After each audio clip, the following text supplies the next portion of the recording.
HTML chapitre 13. Monsieur Bonacieux, il y avait dans tout cela, comme on a pu le remarquer, un personnage dont, malgré sa position précaire, on n'avait paru s'inquiéter que fort médiocrement. Ce personnage était Monsieur Bonacieux, respectable martyr des intrigues politiques et amoureuses qui s'enchevêtraient si bien les unes aux autres, dans cette époque à la fois si chevaleresque et si galante. Heureusement le lecteur se le rappelle ou ne se le rappelle pas, heureusement que nous avons promis de ne pas le perdre de vue. Les estafiers qui l'avaient arrêté le conduisirent droit à la Bastille, où on le fit passer tout tremblant devant un peloton de soldats qui chargeaient leurs mousquets. De là, introduit dans une galerie demi-souterraine, il fut, de la part de ceux qui l'avaient amené, l'objet des plus grossières injures et des plus farouches traitements. Les sbires voyaient qu'il n'avait pas affaire à un gentilhomme, et ils le traitaient en véritable croquant. Au bout d'une demi-heure à peu près, un greffier vint mettre fin à ses tortures, mais non pas à ses inquiétudes, en donnant l'ordre de conduire Monsieur Bonacieux dans la chambre des interrogatoires. Ordinairement on interrogeait les prisonniers chez eux, mais avec Monsieur Bonacieux on n'y faisait pas tant de façon. Deux gardes s'emparèrent du mercier, lui firent traverser une cour, le firent entrer dans un corridor où il y avait 3 sentinelles, ouvrirent une porte et le poussèrent dans une chambre basse, où il n'y avait pour tous meuble qu'une table, une chaise et un commissaire. Le commissaire était assis sur la chaise et occupé à écrire sur la table. Les deux gardes conduisirent le prisonnier devant la table et, sur un signe du commissaire, s'éloignèrent hors de la portée de la voix. Le commissaire, qui jusque-là avait tenu sa tête baissée sur ses papiers, la releva pour voir à qui il avait affaire. Ce commissaire était un homme à la mine rébarbative, au nez pointu, aux pommettes jaunes et saillantes, aux yeux petits mais investigateurs et vifs, à la physionomie tenant à la fois de la fouine et du renard. Sa tête, supportée par un coulon et mobile, sortait de sa large robe noire en se balançant avec un mouvement à peu près pareil à celui de la tortue tirant sa tête hors de sa carapace. Il commença par demander à Monsieur Bonacieux ses noms et prénoms, son âge, son état et son domicile. L'accusé répondit qu'il s'appelait Jacques-Michel Bonacieux, qu'il était âgé de 51 ans, mercier retiré et qu'il demeurait rue des Fossoyeurs, numéro 11. Le commissaire alors, au lieu de continuer à l'interroger, lui fit un grand discours sur le danger qu'il y a pour un bourgeois obscur à se mêler des choses publiques. Il compliqua cet exorde d'une exposition dans laquelle il raconta la puissance et les actes de M. le cardinal, ce ministre incomparable, ce vainqueur des ministres passés, cet exemple des ministres à venir, actes et puissance que nul ne contrecarrait impunément. Après cette deuxième partie de son discours, fixant son regard d'épervier sur le pauvre Bonacieux, il l'invita à réfléchir à la gravité de sa situation. Les réflexions du mercier étaient toutes faites, il donnait au diable l'instant où M. de la Porte avait eu l'idée de le marier avec sa filleule, et l'instant surtout où cette filleule avait été reçue dame de la lingerie chez la reine. Le fond du caractère de maître Bonacieux était un profond égoïsme mêlé à une avarice sordide, le tout assaisonné d'une poltronnerie extrême. L'amour que lui avait inspiré sa jeune femme, étant un sentiment tout secondaire, ne pouvait lutter avec les sentiments primitifs que nous venons d'énumérer. Bonacieux réfléchit, en effet, sur ce qu'on venait de lui dire. Mais, monsieur le commissaire, dit-il timidement, croyez bien que je connais et que j'apprécie plus que personne le mérite de l'incomparable éminence par laquelle nous avons l'honneur d'être gouvernés. Vraiment, demanda le commissaire d'un air de doute, mais s'il en était véritablement ainsi, comment seriez-vous à la Bastille? Comment j'y suis, ou plutôt pourquoi j'y suis, répliqua monsieur Bonacieux, voilà ce qu'il m'est parfaitement impossible de vous dire, vu que je l'ignore moi-même, mais, à coup sûr, ce n'est pas pour avoir désobligé, sciemment du moins, M. le cardinal. Il faut cependant que vous ayez commis un crime, puisque vous êtes ici accusé de haute trahison. De haute trahison, s'écria Bonacieux épouvanté, de haute trahison. Et comment voulez-vous qu'un pauvre mercier qui déteste les Huguenots et qui abhorre les Espagnols soit accusé de haute trahison? Réfléchissez, monsieur, la chose est matériellement impossible. Monsieur Bonacieux, dit le commissaire en regardant l'accusé comme si ses petits yeux avaient la faculté de lire jusqu'au plus profond des cœurs, monsieur Bonacieux, vous avez une femme? Oui, monsieur, répondit le mercier tout tremblant, sentant que c'était là où les affaires allaient s'embrouiller, c'est-à-dire, j'en avais une. Comment? Vous en aviez une. Qu'en avez-vous fait, si vous ne l'avez plus? On me l'a enlevée, monsieur. On vous l'a enlevée, dit le commissaire. Ah. Bonacieux sentit à ce « ah » que l'affaire s'embrouillait de plus en plus. On vous l'a enlevée, reprit le commissaire, et savez-vous quel est l'homme qui a commis ce rapt? Je crois le connaître. Quel est-il? Songez que je n'affirme rien, monsieur le commissaire, et que je soupçonne seulement. Qui soupçonnez-vous? Voyons, répondez franchement. Monsieur Bonacieux était dans la plus grande perplexité, devait-il tout nier ou tout dire? En niant tout, on pouvait croire qu'il en savait trop long pour avouer, en disant tout, il faisait preuve de bonne volonté. Il se décida donc à tout dire. Je soupçonne, dit-il, un grand brun, de haute mine, lequel a tout à fait l'air d'un grand seigneur, il nous a suivis plusieurs fois, à ce qu'il m'a semblé, quand j'attendais ma femme devant le guichet du Louvre pour la ramener chez moi. Le commissaire parut éprouver quelque inquiétude. Et son nom, dit-il. Oh. Quant à son nom, je n'en sais rien, mais si je le rencontre jamais, je le reconnaîtrai à l'instant même, je vous en réponds, fût-il entre 1000 personnes. Le front du commissaire se rembrunit. Vous le reconnaîtriez entre 1000, dites-vous? Continua-t-il, c'est-à-dire, reprit Bonacieux, qui vit qu'il avait fait fausse route, c'est-à-dire, vous avez répondu que vous le reconnaîtriez, dit le commissaire, c'est bien, en voici assez pour aujourd'hui, il faut, avant que nous allions plus loin, que quelqu'un soit prévenu que vous connaissez le ravisseur de votre femme. Mais je ne vous ai pas dit que je le connaissais, s'écria Bonacieux au désespoir. Je vous ai dit au contraire, emmenez le prisonnier, dit le commissaire aux deux gardes. Et où faut-il le conduire, demanda le greffier. Dans un cachot. Dans lequel? Oh. Mon Dieu, dans le premier venu, pourvu qu'il ferme bien, répondit le commissaire avec une indifférence qui pénétra d'horreur le pauvre Bonacieux. Hélas! Hélas! Se dit-il, le malheur est sur ma tête, ma femme aura commis quelque crime effroyable, on me croit son complice, et l'on me punira avec elle, elle en aura parlé, elle aura avoué qu'elle m'avait tout dit, une femme, c'est si faible.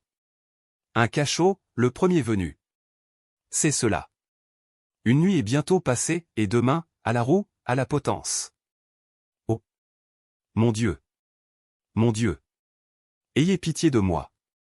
Sans écouter le moins du monde les lamentations de maître Bonacieux, lamentations auxquelles d'ailleurs il devait être habitué, les deux gardes prirent le prisonnier par un bras, et l'emmenèrent, tandis que le commissaire écrivait en hâte une lettre que son greffier attendait.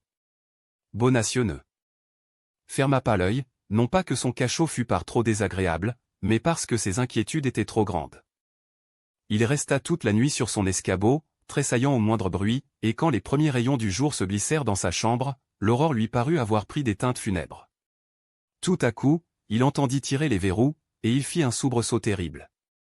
Il croyait qu'on venait le chercher pour le conduire à l'échafaud, aussi, lorsqu'il vit purement et simplement paraître, au lieu de l'exécuteur qui l'attendait, son commissaire et son greffier de la veille, il fut tout près de leur sauter au cou. « Votre affaire s'est fort compliquée depuis hier au soir, mon brave homme, lui dit le commissaire, et je vous conseille de dire toute la vérité, car votre repentir peut seul conjurer la colère du cardinal. Mais je suis prêt à tout dire, s'écria Bonacieux, du moins tout ce que je sais. Interrogez, je vous prie. Où est votre femme, d'abord? Mais puisque je vous ai dit qu'on me l'avait enlevée. Oui, mais depuis hier 5 heures de l'après-midi, grâce à vous, elle s'est échappée. Ma femme s'est échappée, s'écria Bonacieux. Oh! La malheureuse! Monsieur, si elle s'est échappée, ce n'est pas ma faute, je vous le jure. Que alliez-vous donc alors faire chez M. d'Artagnan votre voisin, avec lequel vous avez eu une longue conférence dans la journée? Ah! Oui, monsieur le commissaire, oui, cela est vrai, et j'avoue que j'ai eu tort. J'ai été chez M. d'Artagnan. Quel était le but de cette visite? De le prier de m'aider à retrouver ma femme. Je croyais que j'avais droit de la réclamer, je me trompais, à ce qu'il paraît, et je vous en demande bien pardon. Et qu'a répondu M. d'Artagnan? M. d'Artagnan m'a promis son aide, mais je me suis bientôt aperçu qu'il me trahissait. Vous en imposez à la justice. M. d'Artagnan a fait un pacte avec vous, et en vertu de ce pacte il a mis en fuite les hommes de police qui avaient arrêté votre femme, et la soustraite à toutes les recherches. M. d'Artagnan a enlevé ma femme. Ah ça, mais que me dites-vous là? Heureusement M. d'Artagnan est entre nos mains, et vous allez lui être confronté. Ah! Ma foi, je ne demande pas mieux, s'écria Bonacieux, je ne serais pas fâché de voir une figure de connaissance. Faites entrer M. d'Artagnan, dit le commissaire aux deux gardes. Les deux gardes firent entrer Athos. Monsieur d'Artagnan, dit le commissaire en s'adressant à Athos, déclarez ce qui s'est passé entre vous et monsieur. Mais, s'écria Bonacieux, ce n'est pas M. d'Artagnan que vous me montrez là. Comment? Ce n'est pas M. d'Artagnan, s'écria le commissaire. Pas le moins du monde, répondit Bonacieux. Comment se nomme monsieur, demanda le commissaire. Je ne puis vous le dire, je ne le connais pas. Comment? Vous ne le connaissez pas? Non. Vous ne l'avez jamais vu? Si fait, mais je ne sais comment il s'appelle. Votre nom? Demanda le commissaire. Athos, répondit le mousquetaire. Mais ce n'est pas un nom d'homme, ça, c'est un nom de montagne, s'écria le pauvre interrogateur qui commençait à perdre la tête. C'est mon nom, dit tranquillement Athos. Mais vous avez dit que vous vous nommiez d'Artagnan. Moi? Oui, vous. C'est-à-dire que c'est à moi qu'on a dit, vous êtes M. d'Artagnan. J'ai répondu, vous croyez. Mes gardes se sont écriés qu'ils en étaient sûrs. Je n'ai pas voulu les contrarier. D'ailleurs je pouvais me tromper. Monsieur, vous insultez à la majesté de la justice. Aucunement, fit tranquillement Athos. Vous êtes M. d'Artagnan. Vous voyez bien que vous me le dites encore. Mais, s'écria à son tour Monsieur Bonacieux, je vous dis, Monsieur le commissaire, qu'il n'y a pas un instant de doute à avoir. M. d'Artagnan est mon hôte, et par conséquent, quoiqu'il ne me paie pas mes loyers, et justement. Même à cause de cela, je dois le connaître. M. d'Artagnan est un jeune homme de 19 à 20 ans à peine, et monsieur en a 30 au moins. M. d'Artagnan est dans les gardes de M. des Essarts, et monsieur est dans la compagnie des mousquetaires de M. de Tréville, regardez l'uniforme, monsieur le commissaire, regardez l'uniforme. C'est vrai, murmura le commissaire, c'est pardieu vrai. En ce moment la porte s'ouvrit vivement, et un messager, introduit par un des guichetiers de la Bastille, remit une lettre au commissaire. Oh! La malheureuse, s'écria le commissaire. Comment? Que dites-vous? De qui parlez-vous? Ce n'est pas de ma femme, j'espère. Au contraire, c'est d'elle. Votre affaire est bonne, allez. Ah ça, s'écria le mercier exaspéré, faites-moi le plaisir de me dire, monsieur, comment mon affaire à moi peut s'empirer de ce que fait ma femme pendant que je suis en prison. Parce que ce qu'elle fait est la suite d'un plan arrêté entre vous, plan infernal. Je vous jure, monsieur le commissaire, que vous êtes dans la plus profonde erreur, que je ne sais rien au monde de ce que devait faire ma femme, que je suis entièrement étranger à ce qu'elle a fait, et que, si elle a fait des sottises, je la renie, je la dément, je la maudis. Ah ça, dit Athos au commissaire, si vous n'avez plus besoin de moi ici, renvoyez-moi quelque part, il est très ennuyeux, votre monsieur Bonacieux. Reconduisez les prisonniers dans leur cachot, dit le commissaire en désignant d'un même geste Athos et Bonacieux, et qu'ils soient gardés plus sévèrement que jamais. Cependant, dit Athos avec son calme habituel, si c'est à M. d'Artagnan que vous avez affaire, je ne vois pas trop en quoi je puis le remplacer. Faites ce que j'ai dit, s'écria le commissaire, et le secret le plus absolu. Vous entendez? Athos suivit ses gardes en levant les épaules, et M. Bonacieux en poussant des lamentations à fendre le cœur d'un tigre. On ramena le mercier dans le même cachot où il avait passé la nuit, et l'on l'y laissa toute la journée. Toute la journée Bonacieux pleura comme un véritable mercier, n'étant pas du tout homme d'épée, il nous l'a dit lui-même. Le soir, vers les 9 heures, au moment où il allait se décider à se mettre au lit, il entendit des pas dans son corridor. Ces pas se rapprochèrent de son cachot, sa porte s'ouvrit, des gardes parurent. « Suivez-moi » dit un exempt qui venait à la suite des gardes. « Vous suivre » s'écria Bonacieux, « vous suivre à cette heure-ci. »« Et où cela, mon Dieu ?»« Où nous avons l'ordre de vous conduire. » Mais ce n'est pas une réponse, cela. C'est cependant la seule que nous puissions vous faire. « Ah !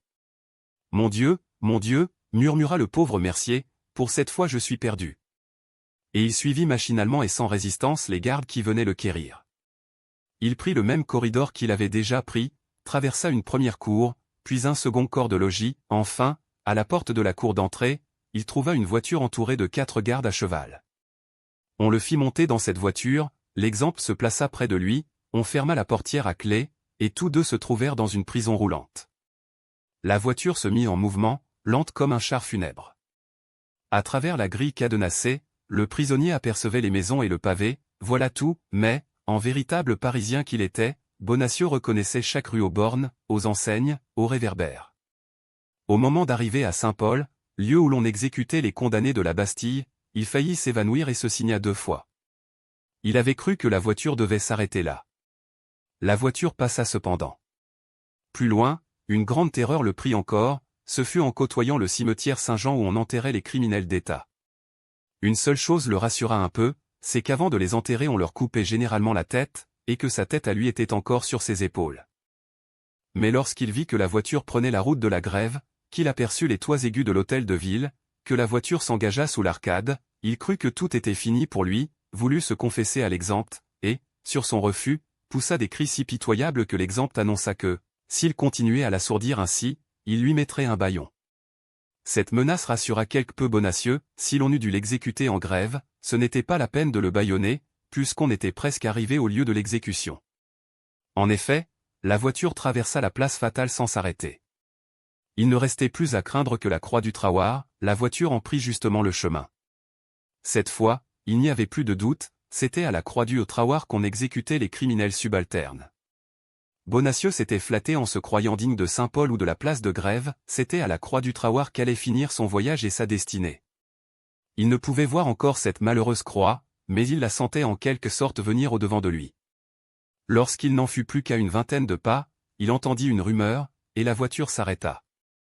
C'était plus que n'en pouvait supporter le pauvre Bonacieux, déjà écrasé par les émotions successives qu'il avait éprouvées, il poussa un faible gémissement, qu'on eût pu prendre pour le dernier soupir d'un moribond, et il